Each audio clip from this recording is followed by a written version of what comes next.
So here's a crazy log loader, old John Deere 690. I think a log house builder had it. Used to be advertised on some of the internet sites, Craigslist and stuff. Saw it a long time ago, but I guess I finally found where it lives. Crazy long reach, custom boom, arm made for it. Real tiny little grapple.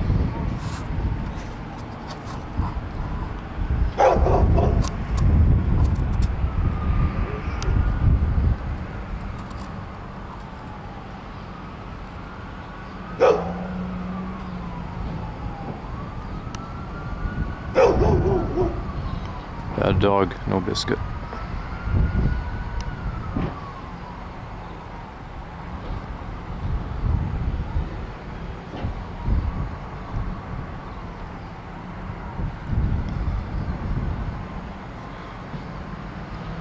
Well, they're not making these anymore.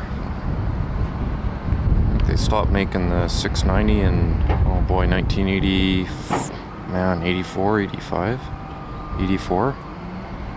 Might even be 83.